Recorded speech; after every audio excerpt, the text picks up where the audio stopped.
What's good, YouTube? Has been a while since I last picked up the camera and started recording something because I just had so much on my plate. I was kind of focusing on my agency and not really into business, but I have received a couple of you can say motivational words or just some supportive stuff in my DMs on Insta and my comments on YouTube. So I just thought I could create another YouTube video, kind of going over some stuff with you guys. Um, that way I can motivate you guys to push as well or start online business, just kind of set you on the right path. So without further ado, I'll just begin the video. So first thing, I think starting off an online business, I was just always kind of like fed up with all those people making money online, right? I was always fed up.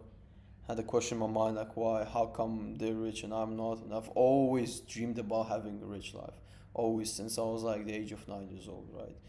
And now skipping a couple of years forward, I understand that yeah, that this is completely doable for everyone, and just the only thing that matters really the time, the business model that you choose. This really matters a lot. The business model that you choose, right? The time that you choose the business model, because obviously some people might start certain business model when it's oversaturated with people online. And yes, I do believe that the term oversaturated is working, right? There is a term that's called oversaturated because I kept hearing on TikTok people say that there's no such thing as oversaturated. Yeah, there is a thing called oversaturated because, for example, let's say Brad Scales, right? He started brand scaling. So a lot of people from YouTube or from just social media, they start also doing brand scaling, right? And this led to a huge rise in demand, huge rise in supply of people who offer marketing, right? And because some people, most people out there, some kids, right? They don't know how to actually do marketing correctly, right? How to actually perform marketing on the good way, right? To not mess up clients, ad spend, or just not mess up the client's reputation, not waste all their money. So they just jump into that thing, right? And when they jump into that thing, obviously a lot of business owners they onboard them, right? Because they obviously, some people can lie and make up. It's really easy to make up results, right? You can just go into like any person that runs ads for brands, just take a screenshot of what, like, their results that they post, and just provide it for brands. Not that I recommend doing it, no, no, no, never. I don't recommend anyone taking screenshots and sending as if it's their own, because it will just lead up to total chaos, right? But yeah, I mean, that's what I've heard people doing. They just taking pictures, taking screenshots of the results already made by other people online, right? And they just send it to their clients. So then clients unaware of that, that's really fake results. They onboard them, they start working with them, and this leads to undelivering, right? People, they undeliver, the brand scales undeliver, and this leads to like a total chaos, like I already said. And because of that, the business owners, they're not really open to actually letting anyone else run their ads for them after that guy, right? After that, you can say unsuccessful experience. So they don't let other people run their ads for them, right? Or manage their content. And because of that, mm, even for example, let's say I reach out to the same brand that got like really poor experience with the brand scale, with the guy who run their ads, right? He got negative experience with him. So let's say I reach out to the brand, right? And then they obviously will say, no, we don't want no one to run their ads. Or obviously they're not going to say that. They're going to say, um, no, sorry, we're not interested at the moment, or something like that. Or we already have people in charge. However, the most common excuse used. And that's not because they're already working with someone. That's just because they're not interested, because they don't see the clear value, right? Because if one person promised them the clear, like, big outcome that they get, like for example, let's say push them to 30,000 followers in like 2 weeks, from like 600 to 30,000 in like 2 weeks, let's say, right? Let's just imagine, put it into perspective. and they don't deliver that result, right? The client, for example, he doesn't get any followers, right? He wastes lots of his money on ads. He gets poor results, right, from all the ads, all the campaigns, all the money that he spent. The leads, they're not as great. It's just a waste of time, waste of money, and waste of energy for both the guy who's running ads and the business owner. So that makes the business owners not open to actually starting to work with somebody else just because of the experience that they already had. So I really believe that term oversaturated is is really there. And not that I'm saying to anyone to not start online business. No, you can obviously start online business, but one thing that I'll recommend really is if you have anyone like search, don't start searching straight away. Um, Start doing like cold calling, right, or cold DMing or any of that, because I believe that more efficient way is just to go down like your family, right, or your family friends, right. If there's anyone, I can guarantee you that at least even one person in your like family, you can family tree or just family friends, at least once in their life were interested or started an online business, right, or just business in general.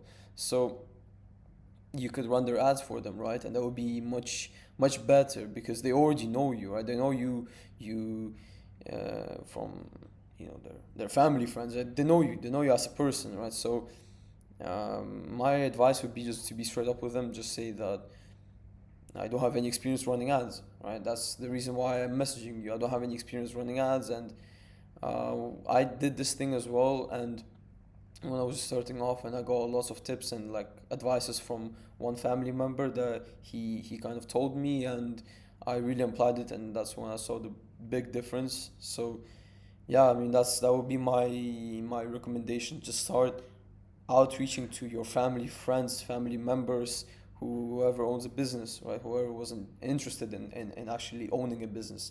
And that way you can already have some, you can generate some results with that client, right? So with that person, you can already generate a couple of results that you can take screenshot of, and that will be yours, right?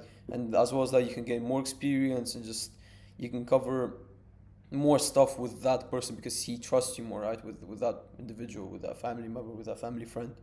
So after that, when you get some results, when you get some experience with them, you can now go into cold calling, I would say, right? Not cold DMing, cold calling, because cold calling, it really takes some. It's much easier than cold DMing. I'll just say that. In cold DMing, there are way more factors that they have to uh, before starting actually reaching out, before starting cold DMing, cold outreach, right, on DMs.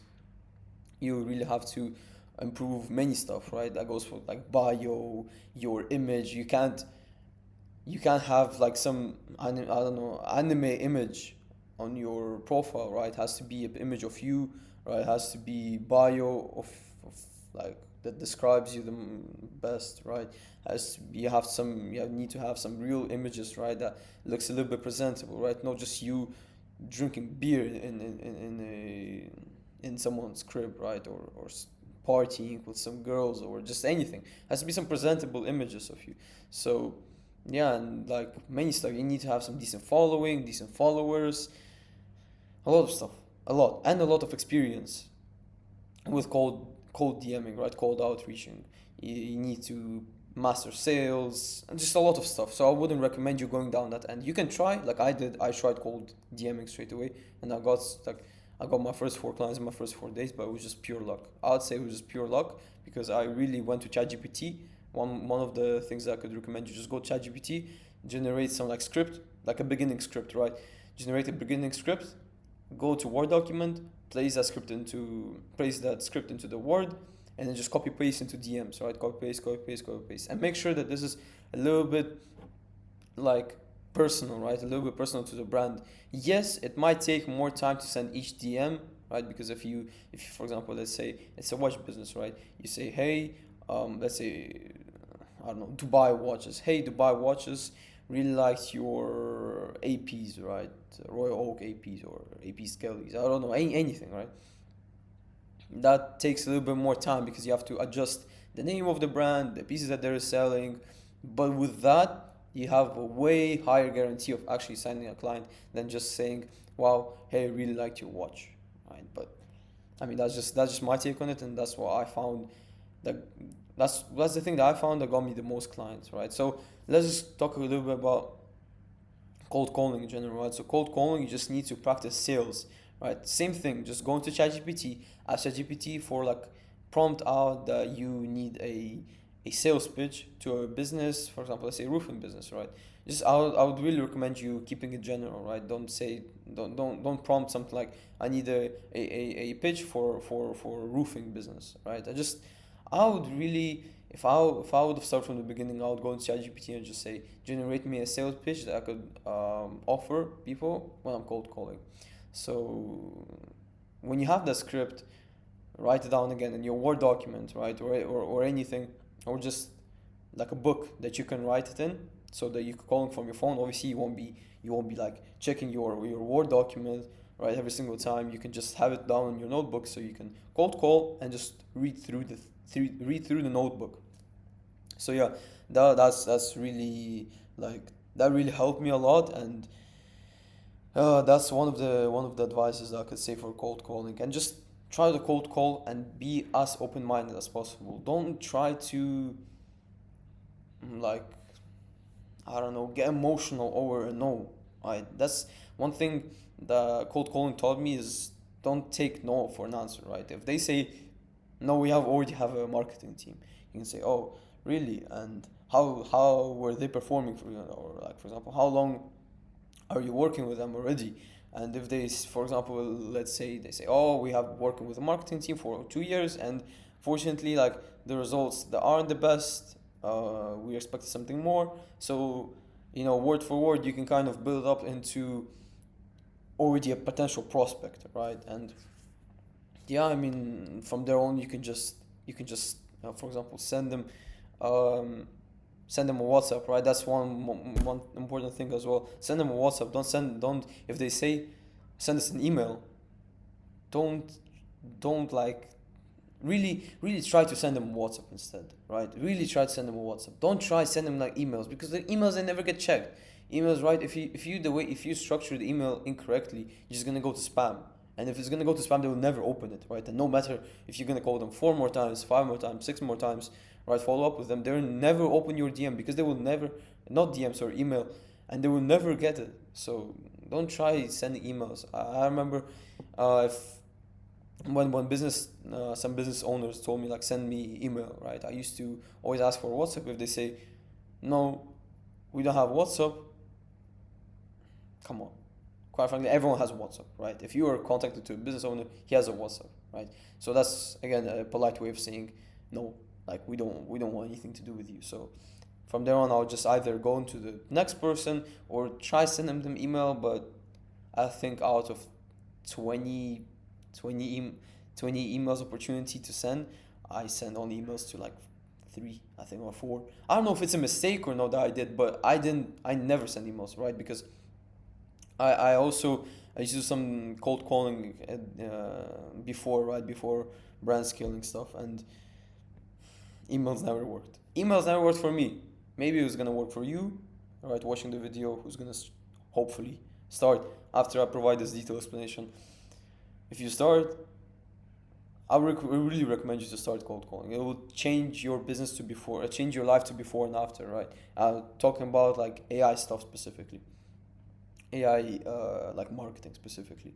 So try cold calling. Really try cold calling. It will massively improve you. So once you get a little bit of clients from cold calling, right? You have a client from that family member, right? And the client and some results from the cold calling clients. From there on, you can like, while you're working with the cold calling clients, you can build your Instagram page, right? So that would be your update your image, right? I think it's an image. Yeah, update your image, like the picture, right, on your Instagram bio. Update is easy. Just go on ChatGPT, make it generate your bio. This takes like half a second, bro. Um, generate Ask ChatGPT to generate your bio. Add some nice, decent bio, right? Um, and just ask your friends to take some pictures of you. in the end of the day, like there's nothing to be ashamed of. Just when you're going to some restaurant, right, or when you're going to, for example, for a beach, with your family or with your friends. Even your family, you can ask your family just to take a picture of you. A couple of pictures. Like for example, for my Instagram page, I remember I asked my mom if we can go to the backyard and she can take some pictures of me, right? And out of those pictures, I chose a picture and I set it to my profile image because I used to have some dark image or something, and it wasn't as good. So yeah, with that updated image, I mean, I got a little bit more replies, right? So I believe that's a really important thing, and yeah, so those are the main key features. Now let's talk about like AI stuff, right? So how, for example, how are you going to improve your business, your client's business life with AI? So I want to start off by saying there are countless amount of AIs, countless. The main AI that I use every single day are probably ChatGPT, Copilot to generate some images, Copilot and Nano Banana, I think, right? Yeah, Copilot, Nano Banana. Yeah, those one are like the top top tier image creators, right? AI tools. Obviously, the ones we're looking at are only free, right? I'm not using paid tools because I just don't feel like that's a really smart thing to do, to invest into a tools um, that are paid version, right? When you can pretty much generate the same image with free tools. So I don't see any sense in actually paying for those tools.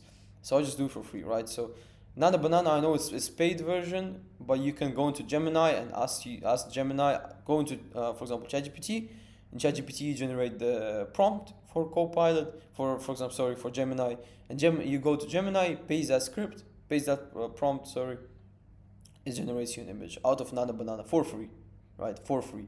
So you don't have to pay anything for like Nana Banana or anything. It literally says generating from Nana Banana or something like that, right? And I believe that's awesome. That's awesome. And if you can check out my Velvix page, right? I think link will be in the description. My Velvix Instagram page, my agency page, right? You can see that all the posts are generated with AI, right? All the latest posts are generated with AI. Absolutely all of them. And you can also see that the trend is improving a little bit, right? So we are really focusing on like improving the images, not just some, I don't know, some generic looking AI cartoonish style pictures, right? It's really realistic images, right? And if you're a creative person like myself, you can honestly think up of some concepts, right? And just paste it to Copilot for it to generate images and just improve prompt until you get the desired result. But if you're on a less creative side of people, just go into ChatGPT, tell it to generate whatever general idea you have. It goes in depth, gives you options you choose from, paste to Gemini, boom, finish. You get the picture, right? Also, one thing that I did with similar agencies, right, in my space was I did all the cold outreach. Sorry, not cold outreach. I did outreach, right? To, yeah, you can say cold outreach. I did cold outreach to similar agencies in my niche, right? And the result that I've noticed is absolutely insane. When I'm trying my best to reply to every client within time frame of 5 to 6 minutes, right? Some of the agencies replied in like a day or 2 days. Absolutely shocked me. Absolutely shocked me. Because how can you, if you have a client, right? If you have a client reaching out to you, how can you reply in 1 or 2 days? Like, I understand maybe your flows could be a little bit packed, right, with people that are wanting to work with you. But let's keep it real. If an agency has like 100 followers or like 50 followers, come on. There are not that many people that are reaching out that you work with, right? So replying in 2 to 3 days, even like 5 days, it makes absolutely no sense. You're losing out on so much people, so much clients when you're replying in 3 days, right? For example, let's say two competing agencies, right? Marketing agencies. If one client reaches out to, for example, let's say your marketing agency, right? If a client reaches out to your marketing agency for a certain, I don't know, question that he has, right? Or he potentially interested in working with you, and then you just leave him undelivered for 2 to 3 days, I'm going to be the one who's going to take advantage of that, right? I'm going to be the one who's going to accidentally message that customer, right? That potential prospect. I'm going to be the one who's going to take opportunity, right? I'm going to be the one who's going to message the client, and he's going to end up working with me because I'm going to be the one who's going to help him to provide all the necessary, like, business materials for his clients to actually make a purchase. So my advice would be reply in the first like 10 10 to 12 minutes. mm, but even better, reply instantly, right? Reply within like 2 to 3 minutes, but let's keep it real and grounded. 10 to 15 minutes, that would be like the maximum, right? So I mean, yeah, hopefully you found this video helpful, interactive, and hopefully you hear more from me soon, as I'll be posting some more content. If you could just send me some motivation to my DMs or some comments, I would really appreciate it. If you have any questions, also let me know on my Instagram. Let me know in my comments. I'll make sure to reach out. And bro, there are no better opportunity in online business than just starting now. Choose your niche and proceed with that niche, and just make sure that even no matter how long you stay within that niche, 5 to 6 months, 7, 8 months, no results, just keep grinding, keep pushing, keep pushing, keep pushing. Because even if that's not the agency, or that's not the route that God wants you to go down by, right? You will still on the way find decent opportunities, right? Like any opportunities to start other business models. And if you take the opportunity, that's exactly the time when your life is going to change. So let me know if you have any questions, and like and subscribe, because there will be some more sauce I'll be spitting. So yeah, make sure.